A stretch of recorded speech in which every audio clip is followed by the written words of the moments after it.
வணக்கம் நண்பர்களே. Papua New Guinea இந்த நாட்டில் நம்ம தமிழ்நாட்டை சேர்ந்த ஒரு தமிழன் ஆளுநராக அங்கே தேர்ந்தெடுக்கப்பட்டு கலக்கம் கலக்கிட்டு வர்றாரு.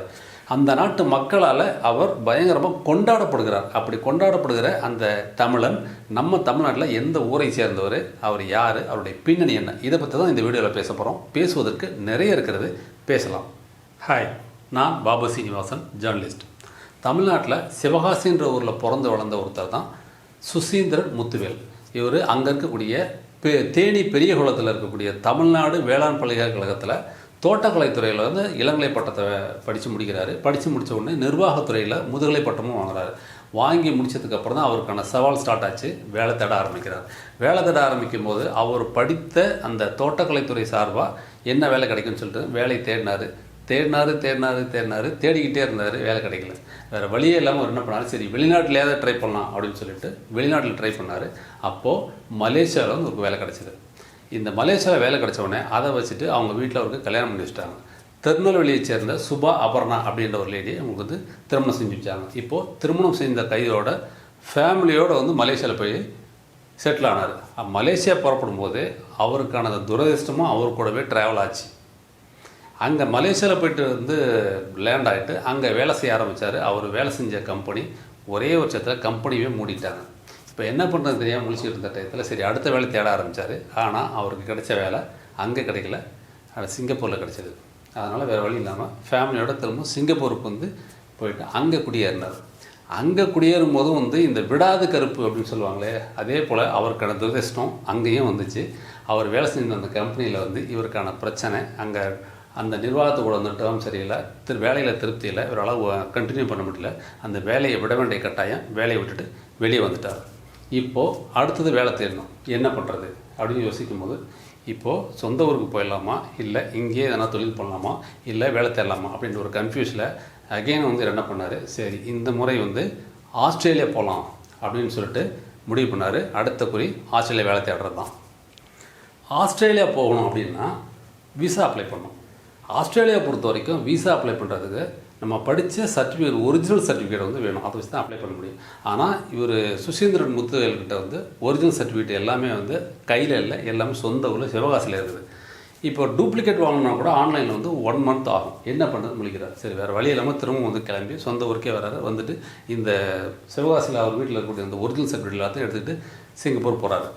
அன்ஃபார்ச்சுனேட்லி அந்த சிங்கப்பூர் விமான நிலையத்தில் போய் லேண்ட் ஆகும்போது அவர் கொண்டு போன சர்டிஃபிகேட் எல்லாம் அடங்கி அவருடைய பேக் மிஸ் ஆகிடுது. அது கிடைக்கவே இல்லை கடைசி வரைக்கும். வேறு வழி இல்லாமல் அந்த விமான நிலைய நிர்வாகம் என்ன பண்ணுச்சுனாக்கா, இந்த சர்டிஃபிகேட் தொலைஞ்சது, அவரோட பெட்டி தொலைஞ்சு போனதுனால அதுக்கான இழப்பீடுன்னு சொல்லிட்டு ஒரு தொகையை கொடுத்தாங்க. அந்த தொகையை மட்டும் வச்சுக்கிட்டு இப்போ என்ன பண்ணுறதுன்னு முழிக்கிறார். இப்போ அகெயின் தொழில் ஆரம்பிக்கலாமா, இல்லை அடுத்த வேலை தரலாமா, இல்லை திரும்பவும் நம்ம ஊருக்கே போயிடலாமா அப்படின்னு ஒரு முடிவு பண்ணுறாரு. அப்படி இருக்கும்போது அங்கே சிங்கப்பூரில் இருக்கக்கூடிய ஒரு மிகப்பெரிய நிறுவனத்தினுடைய கிளை பப்புவா நியூகினியாவில் இருக்குது. அந்த பப்புவா நியூகினியாவில் இருக்கக்கூடிய அந்த கிளையில் மேலாளர் போஸ்ட்டு இவருக்கு கிடைக்குது. இப்போ என்ன பண்ணுறாரு, திரும்பவும் ஃபேமிலியோடு பப்புவா நியூகினியாவில் போய் லேண்ட் ஆகிறார். இந்த பப்புவா நியூகினியா அப்படின்ற இந்த மாநிலம் அப்படின்றது நம்ம தமிழ்நாடு, ஆந்திரா, கர்நாடகா 3 மாநிலத்துக்கு சேர்த்தா எவ்வளோ பெரிய நிலப்பரப்பு இருக்குமோ அவ்வளோ பெருசாக அது ஒரு தீவு கூட்டங்கள்.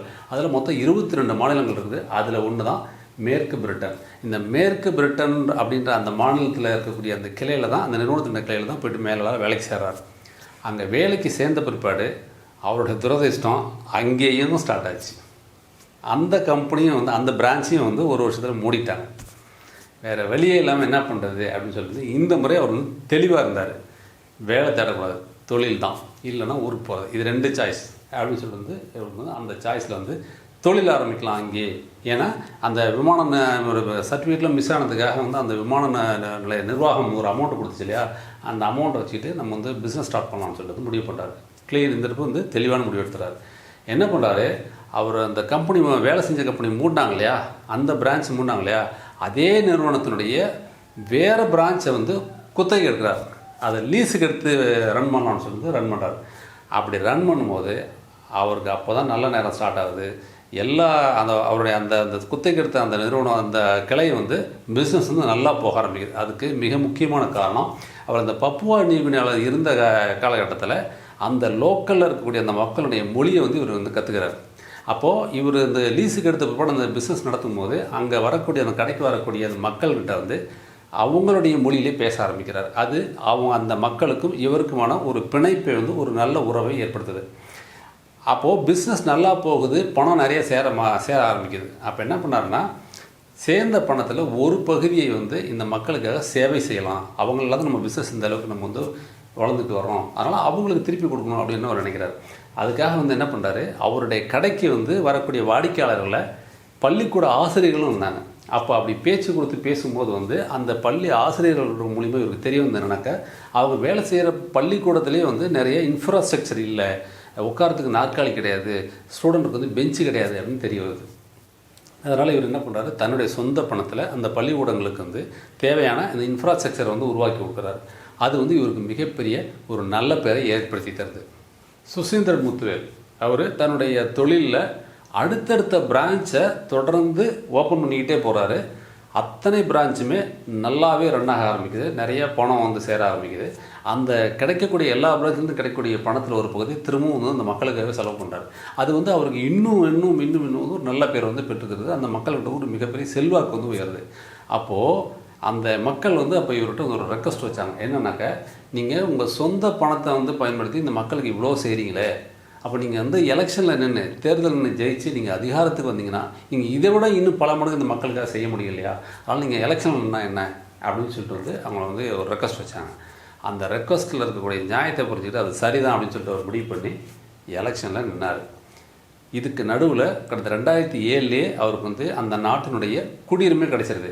2007 குடியுரிமை கிடைக்குது. 2009 கட்சி ஆரம்பிக்கிற சீர்திருத்த கட்சி அப்படின்னு ஒரு கட்சி ஆரம்பிக்கிறாரு. அந்த கட்சி ஆரம்பித்து அந்த அதே ஆண்டில் 2009 அந்த நாட்டில் நடந்த அந்த எலெக்ஷனில் நிற்கிறாரு மேற்கு பிரிட்டன் மாநிலத்தில். அந்த மேற்கு பிரிட்டன் மாநிலத்தில் அந்த எலெக்ஷன் நின்று ஜெயிச்சு அந்த மாநிலத்துக்கு ஆளுநராகவும் ஆயிடுறாரு. ஆளுநர் ஆன பிற்பாடு அந்த மக்களுடனான இவருடைய அந்த தொடர்பு, அந்த உறவுமுறைன்றது இன்னுமே ரொம்ப வந்து ஸ்ட்ராங் ஆகுது. அந்த பாண்டிங் வந்து நல்லா இருக்குது. நிறைய பண்ண ஆரம்பிக்கிறாரு. அவருடைய செல்வாக்கு இன்னும் அடுத்தடுத்த கட்டத்துக்கு உயருது. இதனால் ஒரு கட்டத்தில் வந்து பிஸ்னஸ் அதிகமாக வந்து இந்த ஒய்ஃபு பார்த்துட்டு இருந்தாங்கன்னு சொல்லிட்டு அந்த எலெக்ஷன் அந்த ட்ரிப்பு ஜெயிச்சு முடிஞ்ச பிற்பாடு திரும்ப பிஸ்னஸை கான்சன்ட்ரேட் பண்ணுறாரு. ஒய்ஃப் தான் வந்து மேக்ஸிமம் பார்த்துக்கிறாங்க. இருந்தாலும் அங்கே வர்றாரு.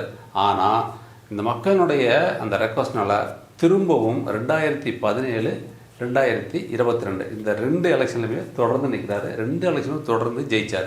ஜெயிச்சு இப்போவும் அவர் வந்து அந்த மேற்கு பிரிட்டன் மாநிலத்தில் ஆளுநராக தொடர்கிறார். 3 முறை அங்கே ஜெயிச்சு 3 முறையும் வந்து அங்கே ஆளுநராக தொடர்ந்தார். இப்போ கரண்டில் ஆளுநராகவே தொடர்ந்து கொண்டிருக்கிறார்.